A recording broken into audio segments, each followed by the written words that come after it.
ರಾಜ್ಯ ಸರ್ಕಾರವು ಪುಣ್ಯಕ್ಷೇತ್ರಗಳ ಯಾತ್ರಾರ್ಥಿಗಳಿಗೆ ಒಂದು ಗುಡ್ ನ್ಯೂಸ್ ನೀಡಿದೆ. ಯಾತ್ರಾರ್ಥಿಗಳಿಗಾಗಿ ನೀಡಲಾದ ಸಹಾಯಧನ ಪಾವತಿಯನ್ನ ಮತ್ತಷ್ಟು ಸರಳೀಕೃತ ಮಾಡುವ ನಿಟ್ಟಿನಲ್ಲಿ ರಾಜ್ಯ ಮುಜರಾಯಿ ಇಲಾಖೆ ಮಹತ್ವದ ಹೆಜ್ಜೆ ಇಟ್ಟಿದೆ. ಯಾತ್ರಾರ್ಥಿಗಳು ಇನ್ಮುಂದೆ ಕಚೇರಿಗಳಿಗೆ ಹೋಗುವ ವ್ಯವಸ್ಥೆಗೆ ಬ್ರೇಕ್ ಬೀಳಲಿದೆ. ಹೇಗೆ ಅಂತೀರಾ? ಇದರ ಸಂಪೂರ್ಣ ವಿವರ ಇಲ್ಲಿದೆ. ರಾಜ್ಯ ಸರ್ಕಾರವು ಪುಣ್ಯಕ್ಷೇತ್ರಗಳ ಯಾತ್ರಾರ್ಥಿಗಳಿಗೆ ಒಂದು ಗುಡ್ ನ್ಯೂಸ್ ನೀಡಿದೆ. ಯಾತ್ರಾರ್ಥಿಗಳಿಗೆ ನೀಡಲಾಗುವ ಸಹಾಯಧನ ಪಾವತಿಯನ್ನ ಮತ್ತಷ್ಟು ಸರಳೀಕೃತ ಮಾಡುವ ನಿಟ್ಟಿನಿಂದ ರಾಜ್ಯ ಮುಜರಾಯಿ ಇಲಾಖೆ ಮಹತ್ವದ ಹೆಜ್ಜೆ ಇಟ್ಟಿದೆ. ಯಾತ್ರಾರ್ಥಿಗಳು ಇನ್ಮುಂದೆ ಕಚೇರಿಗಳಿಗೆ ಹೋಗುವ ವ್ಯವಸ್ಥೆಗೆ ಬ್ರೇಕ್ ಬೀಳಲಿದೆ. ಜೊತೆಗೆ ಕೈಲಾಸ ಮಾನಸ ಸರೋವರ ಯಾತ್ರೆ ಅನುದಾನಕ್ಕೆ ರಾಜ್ಯ ಸರ್ಕಾರ ಮಾರ್ಗಸೂಚಿ ಹೊರಡಿಸಿದೆ.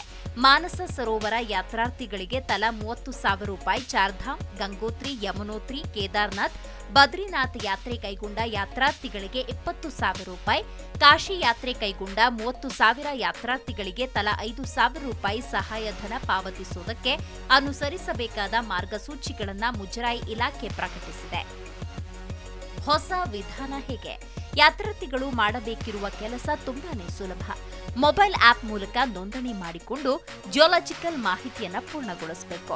ಸೆಲ್ಫಿ ಒಳಗೊಂಡಿರುವ ಫೋಟೋವನ್ನ ಅಪ್ಲೋಡ್ ಮಾಡಿ. ಈ ಮೂಲಕ ಯಾತ್ರಾ ಸ್ಥಳದಲ್ಲಿ ಯಾತ್ರಾರ್ಥಿಗಳ ಉಪಸ್ಥಿತಿಯನ್ನ ಖಚಿತಪಡಿಸಬೇಕು.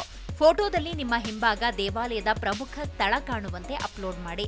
ಪ್ರವರ್ಗ ಸಿ ದೇವಾಲಯದ ಅರ್ಚಕರು, ನೌಕರರು ಹಾಗೂ ಅವರ ಕುಟುಂಬದ ಒಬ್ಬರಿಗೆ ಒಟ್ಟು 2,400 ರೂಪಾಯಿ ನಿಗದಿಪಡಿಸಲಾಗಿದೆ. ವರ್ಷದಲ್ಲಿ ಒಂದು ಬಾರಿ ಉಚಿತ ಕಾಶಿ ಯಾತ್ರೆಗೆ ಅವಕಾಶ ನೀಡಲಾಗಿದೆ. ರೈಲು ಮೂಲಕ ಯಾತ್ರೆ ಕೈಗೊಳ್ಳುವ ಯಾತ್ರಾರ್ಥಿಗಳಿಗೆ 5,000 ರೂಪಾಯಿಯಿಂದ 7,500 ರೂಪಾಯಿವರೆಗೂ ಸಹಾಯಧನ ಹೆಚ್ಚಳ ಮಾಡಲಾಗಿದೆ.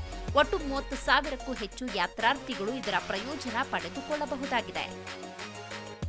ಕಾಶಿ ಯಾತ್ರೆಯ ಮಾರ್ಗಸೂಚಿಗಳು. ಕರ್ನಾಟಕದ ಖಾಯಂ ನಿವಾಸಿಗಳು ಮಾತ್ರ ಈ ಧನ ಸಹಾಯ ಸೌಲಭ್ಯ ಪಡೆಯುವುದಕ್ಕೆ ಅರ್ಹರು. ಕರ್ನಾಟಕ ರಾಜ್ಯದಿಂದ ಕಾಶಿ ಯಾತ್ರೆ ಕೈಗೊಳ್ಳುವ ಯಾತ್ರಾರ್ಥಿಗಳು ಆಯಾ ಆರ್ಥಿಕ ವರ್ಷದ ಮೊದಲ ದಿನಕ್ಕೆ ಅನ್ವಯಿಸುವಂತೆ ಏಪ್ರಿಲ್ 1ಕ್ಕೆ 18 ವರ್ಷ ಮೇಲ್ಪಟ್ಟವರಾಗಿರತಕ್ಕದ್ದು. 18 ವರ್ಷ ವಯಸ್ಸಿನ ಕೆಳಗಿನವರ ಅರ್ಜಿಗಳನ್ನು ಪರಿಗಣಿಸಲಾಗುವುದಿಲ್ಲ. 18 ವರ್ಷ ಮೇಲ್ಪಟ್ಟ ಯಾತ್ರಾರ್ಥಿಗಳು ವಯಸ್ಸಿಗೆ ಸಂಬಂಧಪಟ್ಟ ಸೂಕ್ತ ದಾಖಲೆಯನ್ನ ಹಾಜರುಪಡಿಸಬೇಕು. ಯಾತ್ರಾರ್ಥಿಗಳು ಸಹಾಯಧನವನ್ನು ಒಂದು ಬಾರಿ ಪಡೆದ ನಂತರದಲ್ಲಿ ಅದೇ ವ್ಯಕ್ತಿಗೆ ಎರಡನೇ ಬಾರಿ ಅನುದಾನ ನೀಡಲು ಪರಿಗಣಿಸಲಾಗುವುದಿಲ್ಲ. Bureau report, Zee Kannada news. Zee Kannada news ಈಗ ನಿಮ್ಮ ಮನೆಯಲ್ಲೇ ನೋಡಿ. ಎಲ್ಲ ಕೇಬಲ್ಗಳಲ್ಲಿ ಈಗ ಲಭ್ಯ.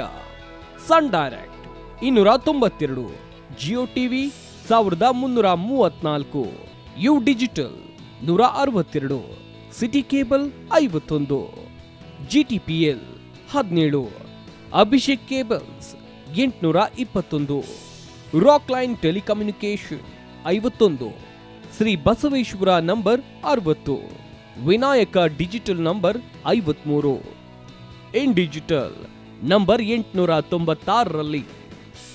ನಿಮ್ಮಿಸ್ತದ ಜಿ ಕನ್ನಡ ನ್ಯೂಸ್ ನೋಡಿ ಆನಂದಿಸಿ.